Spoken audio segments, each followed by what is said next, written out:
It's February. It's the beginning of February, and they gave me something wonderful to watch in this time of the year, and that, my friend, is a video from the goddess of all feminists herself, Anita Sarkeesian. Oh god, Anita Sarkeesian. The thing here, guys, is that we shouldn't make her irrelevant. She already did a good job on doing so herself. Instead, we should make her fun. If she's having fun making fun of gamers, we should also be having fun making fun of her. Which means that there's gonna be lots of work, there's gonna be arguments to counter, and it's gonna be absolutely fun. So, let's get to her video, shall we? Wait! Wait! You're not going alone! Okay, Anita, why do you have to start with a video of a scene from Resident Evil 5 with Sheva wearing that outfit?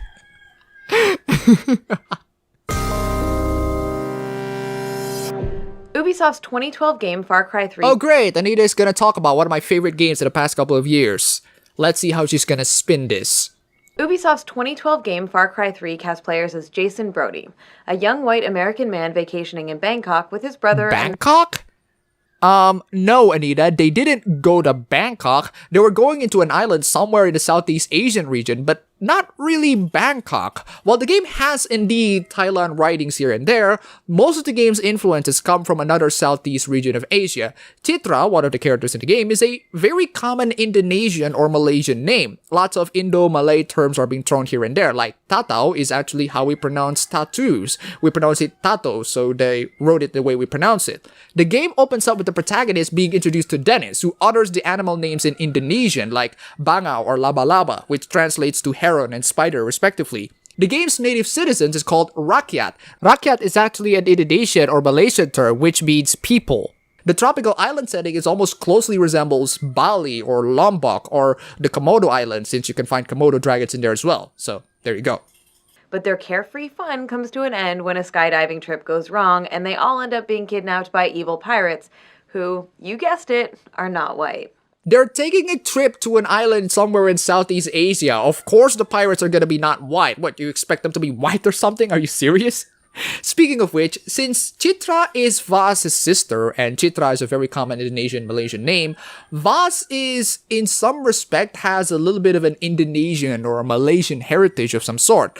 Although the wiki says he's Canadian or Mexican, which, Anita, that just goes against your point, and you need to do a little bit of research, but let's just assume that the main villains in Far Cry 3 are indeed not white and are native Southeast Asians. Anita, stop white knighting me or my race, you racist. We want more Southeast Asian villains ever since Far Cry 3 and The Raid proved that they can kick ass and have weird fascinations with machete. Jason escapes and encounters a group of island natives called the Rakyat, who enlist his help to rid their island of the pirates, ushering Jason into his exotic and exciting new role as a tribal warrior and white savior is Citra, a young woman who's viewed among her people as a warrior goddess. White savior, wow. The most important fact here is that Jason is trying to save these people, and not the fact that he's white. Christ, Anita, during the Bali bombings, lots of tourists are helping the other citizens too. Believe it or not, Anita, we're gonna accept the helps from white people too. Are you saying that it's racist for white people to help people of color? Under her guidance, Jason's adventure rapidly becomes an absurd hodgepodge of racist stereotypes about tribal cultures and brown women. Far Cry 3 is one of my favorite games of the last decade, and I am that tribal, terrible brown person that you're trying to talk over and try so hard to defend, Anita. I am that person that got exposed by this racist stereotype of tribal culture and brown people. I find it so cute for you trying to defend me. Me! So, this is how it feels like. This is how it feels like being used by a feminist as an argument to demonize the living hell out of white people. She's turning into a Saturday morning cartoon villain at this point, and she's using me as their weapon to fight against white people. Well, we have an Indonesian proverb here called senjata makan tuan, which literally means backfire. And oh boy, Anita, you chose the wrong weapon for today. Oh, and if you haven't seen the original video, I recommend you to not watch it because it has spoilers for Far Cry 3. So if you haven't played Far Cry 3, why haven't you? On one hand, Citra is yet another example of a female character whose sexuality is presented as a motivator and reward for the presumed straight male player. What? A sex scene with Citra is the last thing that I expected from that game. Jason's entire motivation is to save his friends. He asked Citra's help, but Citra is the one putting herself into him in every scene ever, including the last one. She's actually a bit of a whore, to be honest, and yes, surprise, surprise, Southeast Asian women can be whores too. It's almost like they're human beings or something. But there's something more insidious happening with Citra. Her body paint and magical powers suggest she practices some sort of tribal mysticism. Tribalism. I'm a little bit of a late 90s Indonesian kid, so I can't help but to roll this clip.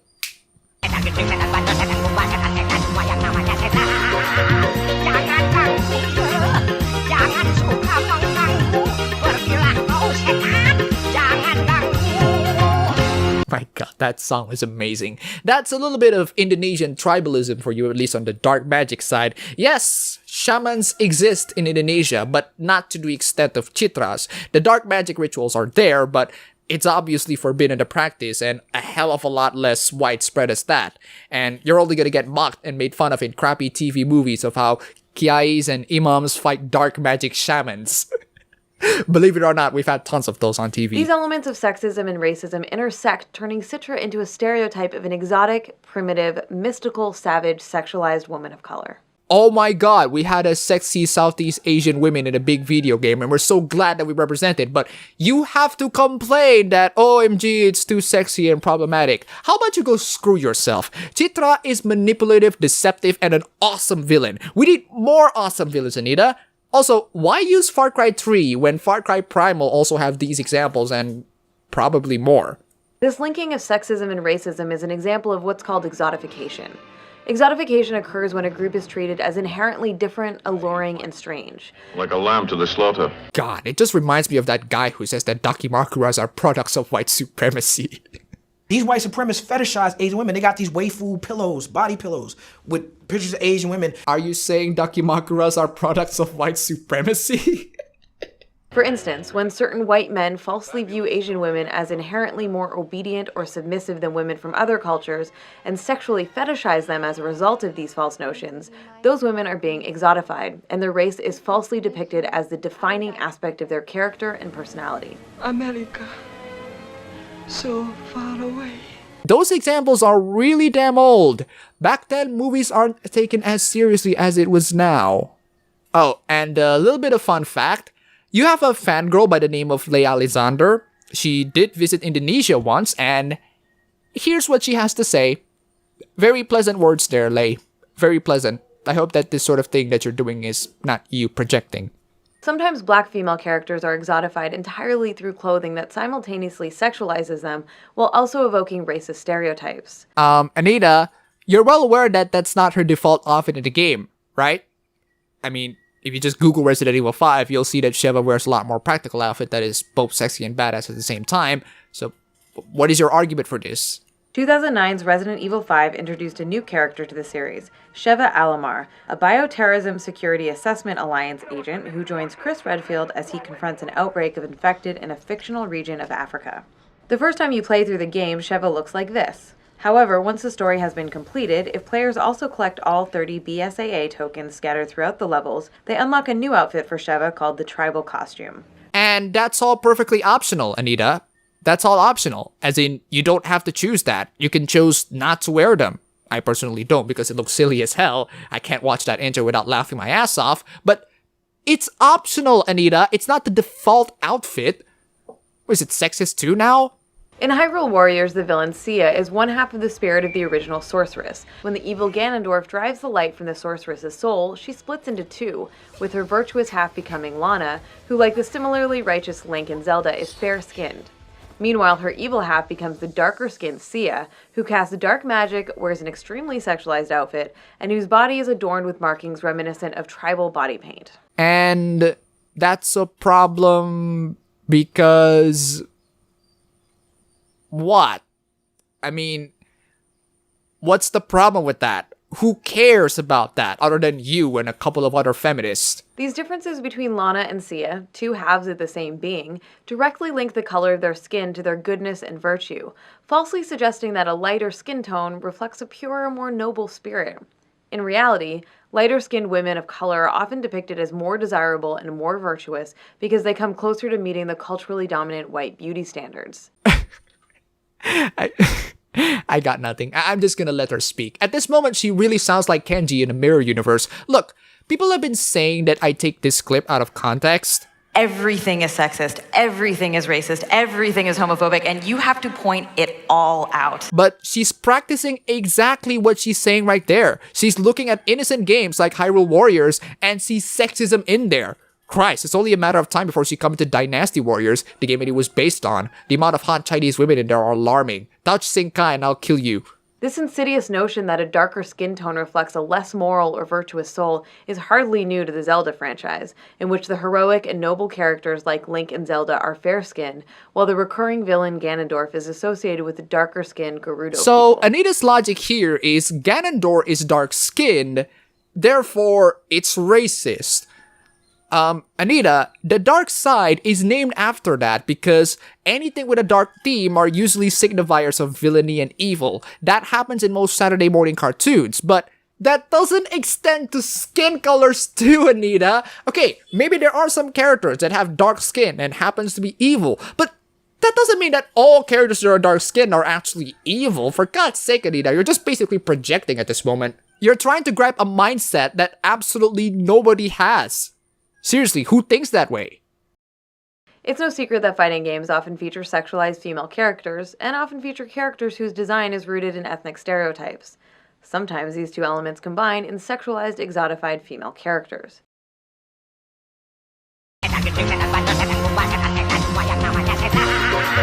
In Street Fighter IV, Elena wears, well, she wears almost nothing. But the bands that she wears on her arms, legs, and neck vaguely suggest African tribal culture, and she possesses that stereotypical character trait of a mystical connection to the earth.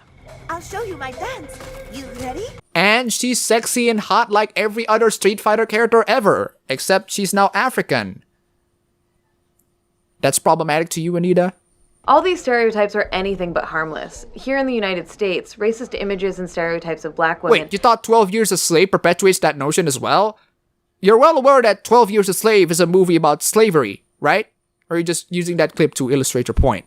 In fact, false ideas about black women as inherently hypersexual beings were perpetuated in Southern slaveholding society. Oh, great! She's pulling the slavery argument. Okay, Anita, let me ask you this. Who would be triggered by the depiction of these sexy tribal characters? Other than you, of course. I mean, this entire video is just projection. She thinks that people like me are going to be offended by sexy brown tribal characters the same way she will. Just goes to show you how incredibly out of touch she is with reality. Are you seriously suggesting that I will be offended by the presence of sexy women? In her essential book, Sister Citizen, Melissa Harris Perry explores You how... do not show anything, Melissa Harris Perry. Refresher. Alfonso, I feel you, but I just want to pause on one thing, because I don't disagree with you that I actually think Mr. Ryan is a great choice for this role. But I want us to be super careful when we use the language hard worker, because I mean I actually keep an image of folks working in cotton fields on my office wall, because it is a reminder about what hard work looks like. So I feel you that he's a hard worker. I do, but in the context of relative privilege. And I just want to point out that when you talk about work-life balance and being a hard worker, the moms who don't have health care, who are working on... I understand that. But we don't call them hard workers. We call them failures. We call them people who are sucking off the system.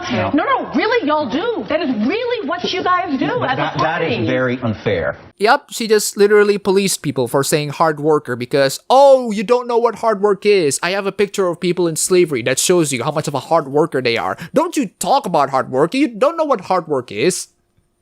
Good God. If Virtue Signal is an Olympics championship, she would probably win first place. I don't want to hear the opinion about slavery from a woman who literally uses slavery to tell people how much of a better person she is. Skip. In her book, Dark Continent of Our Bodies, historian Frances E. White says, virtually no legal protection was Teal provided... dear, Anita is trying to guilt you for liking and creating sexy tribal women by saying that you're a racist, absolutely immoral human being. This is her MO. She's going to guilt you for doing all of these completely harmless things. No. Go draw sexy tribal women as much as you like, because honestly, the consequences of people doing that is feminists getting triggered.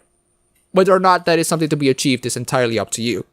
Obviously, the problem here is not with the idea of representing women who come from tribal cultures. Our media absolutely should reflect the cultural diversity of the world we live in, but that's not what characters like these do, at all. These are not respectful, well-researched representations of actual cultures. Do they really have to, Anita? They're not making documentaries, for God's sake. They're making fiction. Christ, Far Cry 3 is one of my favorite games of the last decade, and you're trying to use me and my people as a justification for demonizing white people for... Rather, they represent a form of cultural appropriation. Of course. Of course it's gonna come into cultural appropriation. Rather, they represent a form of cultural appropriation, when a dominant culture exploits and often profits from the history, culture, or traditions of a marginalized group. And by profit, you mean taking some influences from these cultures and mix it up in a new, exciting fashion. In fiction. Hey, if cultural appropriation results in more sexy brown women, I think we should apply more cultural appropriation. And for God's sake, you're approaching my culture and use it to attack white people. How are you better? Like a white person putting on a sombrero and a fake mustache, grabbing a bottle of tequila and saying they're going as a Mexican for Halloween. That's actually pretty funny. You don't enjoy humor, Anita? Well, looks like I'm the one having fun here. Too bad that you don't. These offensive and embarrassing depictions reduce rich cultures down to a few stereotypical signifiers. That's right. So all of you people dressing up as Halloween, you need to be 100% accurate. How accurate is 100%? Anything that doesn't trigger the feminists, as in... just put in plain Western clothings. Seriously, people don't and won't take cultural appropriation seriously, especially ever since the video of that girl complaining about the Hawaiian bubblehead. If H3H3 considers you ridiculous, maybe you should think twice. Mystical powers, skimpy, tattered clothing, body paint, and racialized hypersexualization are used as shorthand for exotic. Guys, all these three sexy characters are problematic. Sorry, Anita, but a world without sexy characters would be an absolute nightmare. I mean, seriously, the people who are in your peers think, if you want a vision of the future, imagine an anime babe kicking water in your face forever. And that is supposed to be a bad thing? That's supposed to be a bad thing? Can anyone explain to me why this is bad? A future with anime babes kicking water in my face is freaking amazing. Are you serious? This is bad for you. Okay, different strokes, I guess. As a result, these signifiers reinforce extremely false and damaging stereotypes about the people and cultures that they're appropriating. Because people go into these video games to learn about culture instead of playing video games? These false, harmful myths and stereotypes continue to contribute to the marginalization and oppression of women of color in America today. Oh, women of color in America! That's why she doesn't care about opinions from people in other countries. Well, that's it for the video today. I suppose she's dismissing my voice here. We very rarely see portrayals of women of color in games that incorporate the cultural history of those characters in honest, respectful ways. In many ways, Alex Vance from Half-Life 2 and its follow-up episodes is a great character, and it's good to see a non-sexualized woman of color in such a prominent role. And she's a character that a lot of Half-Life porns are based on. But the game isn't concerned with her cultural background. Because that's not important, Anita. Play some Half-Life for God's sake.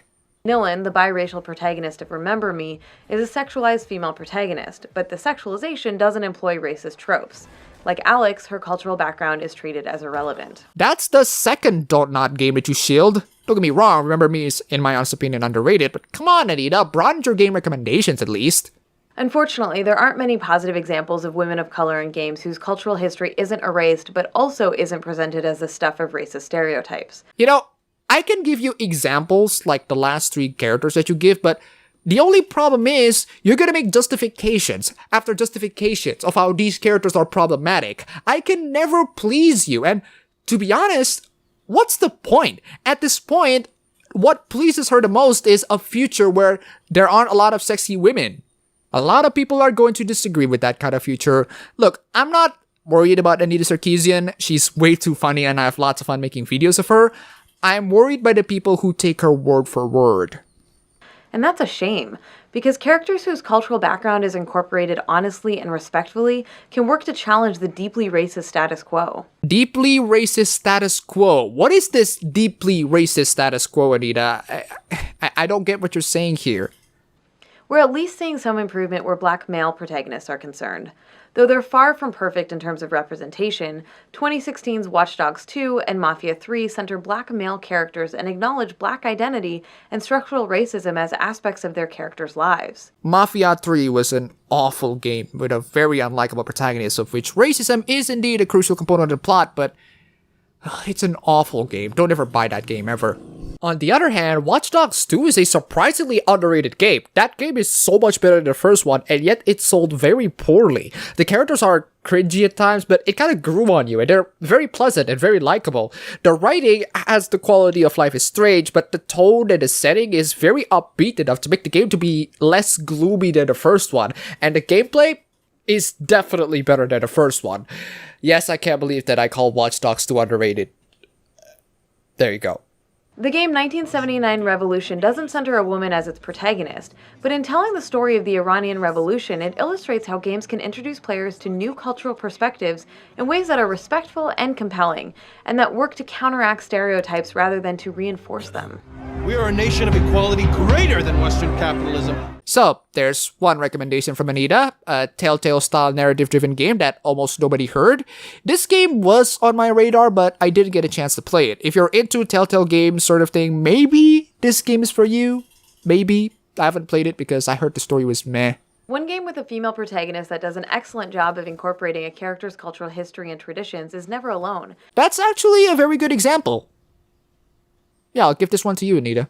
This kind of respectful treatment of cultural history and traditions should be the norm. No, Anita, it shouldn't, because video games are fiction and not educative documentaries. They're supposed to exaggerate for entertainment, and yes, some of these exaggerations might be triggering for you. I think there's a good reason why the UN loves you. Going back to Never Alone was done respectfully because the game's storyline relies on the representation of that culture. Even then, it was done in a fictional manner. The game that you personally find problematic, Anita, are exaggerated in a ridiculous manner that is fictional and people can enjoy it. Relax, Anita. It's fiction. Stop guilting people by saying that it contributes to white supremacy and slavery or something. And most importantly, stop using non-white people as a shield for your justification to attack white people.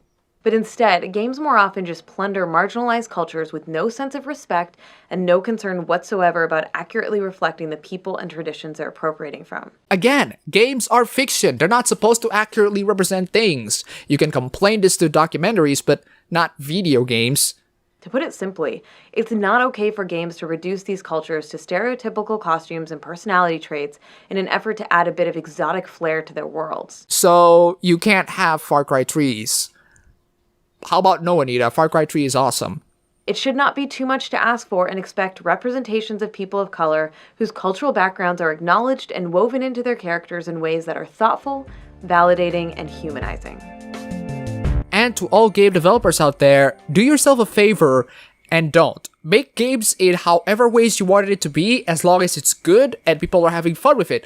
Don't listen to Anita Sarkeesian because she's trying to speak on the behalf of a certain group of people that is not on her race, aka white-splaining them, and not accurately represent what their opinions actually are. In summary, it's typical Anita Sarkeesian. Her entire video series is nothing but attempting to guilt game developers for making sexy female tribal women. This time, she actually used people like me as a shield for her. No, Anita, I'm fine with portrayal of sexy tribal women. I'm fine with the portrayals of stereotypical voodoo magic because it's fictional. It's not harming anyone. You can argue that it's poorly written or done very poorly, but saying that it's wrong or that it's not okay or that it's harmful, they're a little bit too much. But that's what you're trying to say here. Don't do all of these because it's not okay. Typical moral guardians. That's all for the video today. If you like this, you can go ahead and click the like button and subscribe for more. If you wish, you can support me on Patreon. And thanks for watching.